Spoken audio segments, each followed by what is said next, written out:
فرماتے ہیں وہ عبادت گزار تھی، زاہدہ تھی، پرہیزگار تھی، لیکن ایک بلی پالی ہوئی تھی، اور اس نے کبھی عبادت کرنی ہوتی تو 2 دن 3 دن تک اپنے کمرے میں گوشہ نشین ہو جاتی تھی اکیلی، اور اس نے اپنی بلی کو ایک جگہ پر گلے سے رسی لگا کر باندھ دی، اور 3 دن تک وہ اپنی عبادت میں رہی، مصروف رہی، اور 3 دن کے بعد اسے خیال آیا تو جا کر دیکھی بلی مر چکی تھی۔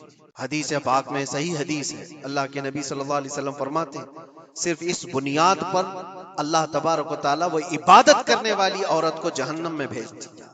جو میری مخلوق پر رحم نہیں کرتا وہ رحم کے قابل نہیں۔ یہ سکھائیں گے ہمیں جانوروں پر رحم کرنا؟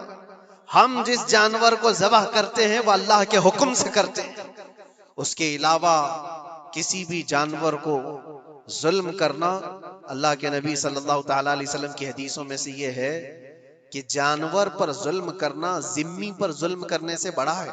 اور ذمی کیا ہے؟ ذمی وہ جو مسلمانوں کے ملک میں امن کے ساتھ رہنے کے لیے ریکویسٹ کیا ہوا ہو اور اسلامی حکومت اسے امن دی ہوئی ہو، اور اللہ کے نبی صلی اللہ علیہ وسلم فرماتے ہیں مسلمان پر ظلم کرنے سے زیادہ بڑا ظلم ذمی پر ظلم کرنا ہے، اور اس سے بڑا ظلم جانور پر ظلم کرنا ہے۔ یہ میرے آقا کے فرمان ہے، نبی اکرم صلی اللہ علیہ وسلم نے فرمایا وہ رحمت للعالمین ہے۔ اور ایک بڑی بات میں آپ کو بتاؤں، جو یہ پھیلایا جاتا ہے کہ جانوروں پر ظلم سیدنا امام غزالی رحمت اللہ تعالی علیہ کی ایک بات میں پڑھ رہا تھا، حجت الاسلام، جن کی کتابیں پڑھ کر کے لوگ اللہ کے ولی بن گئے۔ امام غزالی کا نام سنا ہے؟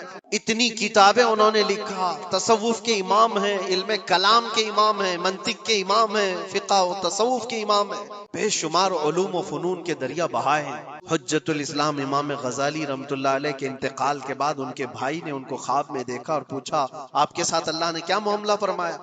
امام غزالی فرماتے اللہ نے مجھے بخش دیا، میری لکھی ہوئی کتابیں، میری عبادتیں، ہزاروں کو جو میں نے پڑھایا وہ شاگرد، یہ ساری چیزوں کی وجہ سے نہیں، بس ایک کام کی وجہ سے۔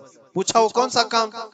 کہا ایک بار میں کتاب لکھ رہا تھا اور سیاہی میں قلم ڈبو کر کے لکھا جاتا تھا، اور سیاہی جو بنتی تھی وہ پھلوں کے رس سے نکال کر کے، اور لکڑی کا قلم اس میں ڈبو کر کے لکھا جاتا تھا۔ تو میں لکھ رہا تھا کہ ایک مکھی آ کر سیاہی پر بیٹھ گئی، میں اپنا قلم روک لیا کہ ہو سکتا ہے وہ پیاسی ہو، پی کر چلی جائے۔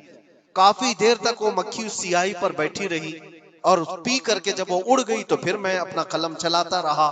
یہ بات تو زندگی میں آئی اور گئی، میں نے تو اس کو چھوٹا سمجھا تھا، لیکن میری موت کے بعد رب تبارک و تعالیٰ نے مجھے اٹھا کر فرمایا جس نے میری چھوٹی مخلوق پر رحم کیا، بس اس نیکی کی بنیاد پر میں تجھے جنت عطا کرتا ہوں۔ ایک جانور پر رحم کرنے کی بنیاد پر، ایک جانور پر رحم کرنے کی بنیاد پر، اور حدیث پاک میں صحیح